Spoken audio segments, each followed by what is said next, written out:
Kembali lagi bersama saya Mas Kocet di Perspektif Awam ya guys ya. Karena di sini ada tulisan smoking area, jadi di sini santai boleh ngerokok.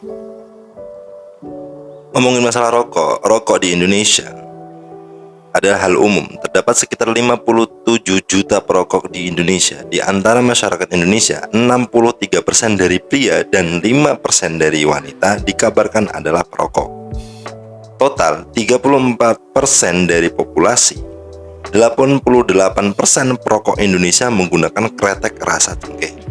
Pabrik-pabrik kretek memperkerjakan langsung lebih dari 180.000 orang di Indonesia dan 10 juta orang tambahan secara tak langsung. Indonesia adalah pasar tembakau terbesar kelima di dunia. Pada 2008, lebih dari 165 miliar rokok dijual di negara tersebut. Berdasarkan data Global Adult Tobacco Survey 2021, 34,5% orang dewasa atau 70 juta atau 65% pria dan 3,3% wanita menggunakan tembakau tanpa asap atau produk tembakau yang dipanaskan.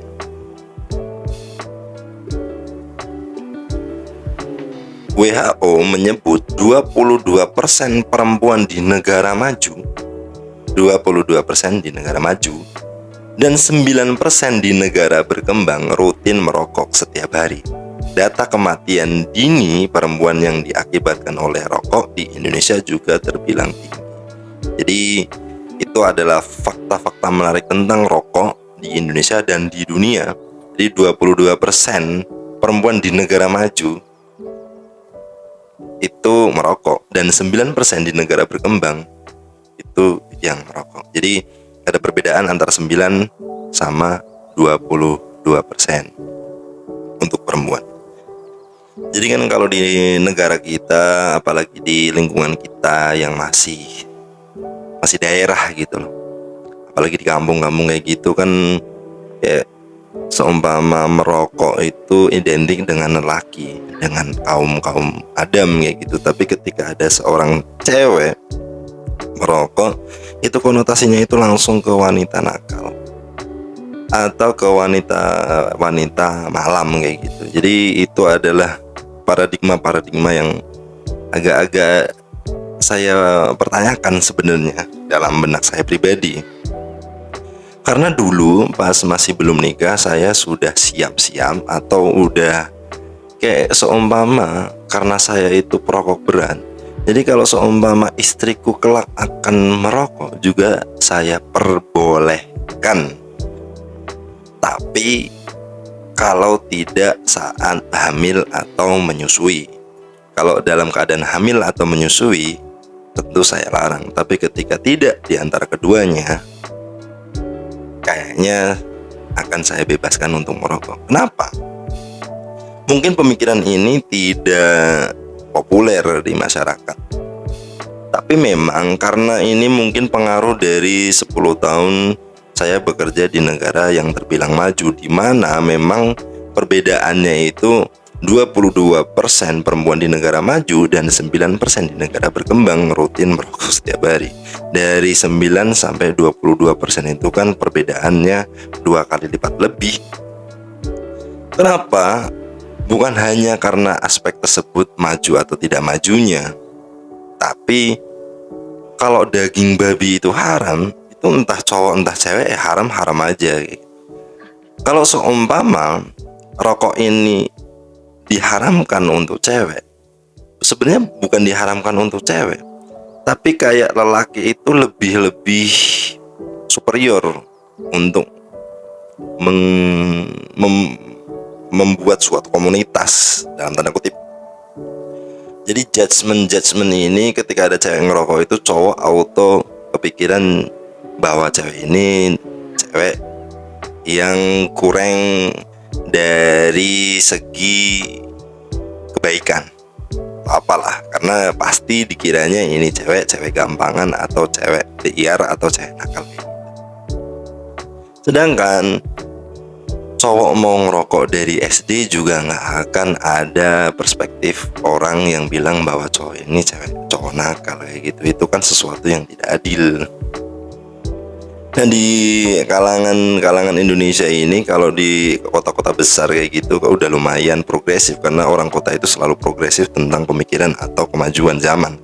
Tapi kalau orang-orang di daerah atau di kampung, pemikiran-pemikiran tersebut itu masih sangat kurang kayak gitu loh. Kalau seumpama kamu melarang istrimu merokok, setidaknya kamu juga meragukan kenapa kamu harus merokok juga kayak gitu. Mungkin aku bisa melarang istri saya untuk ngerokok, jadi saya melarang istriku untuk merokok, tapi saya harus make sure bahwa aku juga tidak merokok kayak gitu. Tapi ada orang-orang yang memang ingin menang sendiri dalam tanda kutip, dia ngerokok, tapi kalau ngelihat istrinya ngerokok dia nggak terima kayak gitu. Sedangkan biaya dia dalam menyediakan dana untuk membeli rokok ini lebih besar daripada biaya bulanan untuk beli pembalut wanita. Jadi lebih besar juga dalam dana untuk membeli make up atau skincare. Karena bisa dikalikan aja dalam berbulan, kalau sehari 25.000 sampai 30.000 per hari, itu tinggal ngaliin aja. Dan kayaknya rokok ini menjadi kebutuhan pokok bagi para perokok di Indonesia. Sedangkan stigma masyarakat bahwa perempuan ini adalah orang-orang yang nggak bener ketika dia ngerokok, itu kan sama aja ketika dulu tatoan di pemerintahan Orde Baru, rambut panjang tatoan ini dikira preman. Nah, semakin kesini kan semakin bergeser gitu.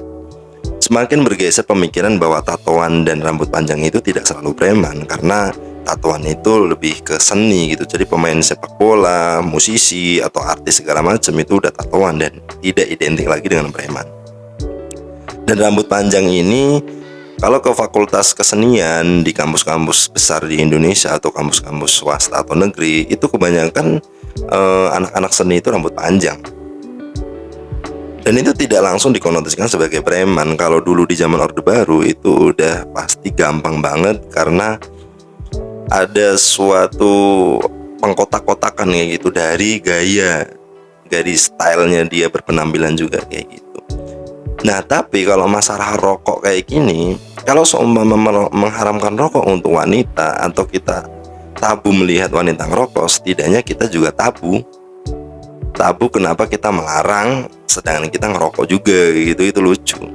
Bagi saya kalau ada cewek ngerokok itu asik aja, apalagi enak diajak ngobrol, terus bisa ngopi bareng, ngerokok bareng, ngobrol bareng, yang konotasinya itu untuk sharing atau apa, itu asik banget pasti. Udah ngopi bikin nggak ngantuk, tambah cewek lagi yang bisa ngobrol dengan enak sambil ngerokok, itu enak banget pasti. Tapi paradigma di Indonesia umumnya dan di daerah saya pada khususnya, itu cewek ngerokok itu masih ngumpet-ngumpet kadang. Nah, ini kan menjadi sebuah paradoks ya. Oh, mungkin kalau cewek kan punya rahim, cewek ini itu segala macam. Iya, masuk akal. Tapi tidak hanya dari aspek itu tersebut gitu. Ketika cewek punya rahim dan dikhawatirkan terkontaminasi racun atau zat-zat adiktif di rokok, tapi kan tidak menghilangkan resiko penyakit yang terdapat di tubuh pria juga gitu loh. Sedangkan pria juga ngerokok, seakan-akan pria itu udah kebal dari penyakit yang diakibatkan rokok, terus kita tuh lebih peduli sama tubuh orang lain dibanding ke tubuh kita sendiri gitu. Jadi kos kita untuk beli rokok itu kadang lebih gede daripada kita kasih uang jajan ke istri atau kasih uang pembalut, sekedar pembalut wanita kayak gitu, kalah besar dengan alokasi dana untuk membeli rokok. Oke, kalau masalah jajan, karena gini, kita kan ngomongin masalah menengah ke bawah. Kalau menengah ke atas itu nggak bisa disamain gitu loh.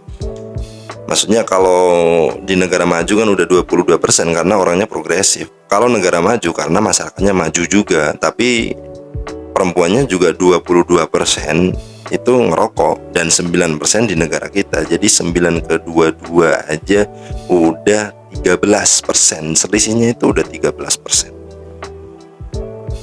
Nah ini kan bisa jadi acuan bahwa kadang paradigma atau pemikiran-pemikiran yang masih jadul kayak gitu, itu bukan tentang rokok aja, tentang apapun itu menghambat fleksibilitas kita dalam berpikir gitu. Ya bukan mau sok open minded atau gimana, tapi nyatanya banyak sesuatu yang ambigu aja, yang paradoks kayak gitu, seakan-akan kita tuh udah kemakan doktrin keyakinan-keyakinan atau paradigma yang dulu masih dibawa sampai sekarang. Jadi kalau ngomongin masalah cewek ngerokok, sebenarnya ngerokok itu ya kalau kalau cowok bisa ngerasain bakso enak, terus cewek juga bisa ngerasain bakso enak. Terus apakah kita tidak pernah membayangkan kalau kita bisa ngerokok dengan enak, kenapa wanita tidak bisa ngerokok dengan enak gitu? Sedangkan itu sama-sama konsumsi gitu, walaupun satu makanan, satu ya tembakau gitu. Nah kebetulan saya punya teman-teman cewek yang beberapanya tuh ngerokok, dan saya asik-asik aja dan tidak ada menyematkan bahwa itu cewek gampangan, cewek nakal atau apapun kayak gitu. Mungkin dia malah lebih cerdas, lebih open mind, lebih berakhlak mungkin. Itu tidak bisa menutup kemungkinan kan. Kalau seumpama cewek berhijab tidak menjadi tolak ukur kebaikan cewek tersebut, kenapa rokok bisa menjadi tolak ukur baik buruknya cewek tersebut? Sekian dari saya Kocet. Till next time. Cut.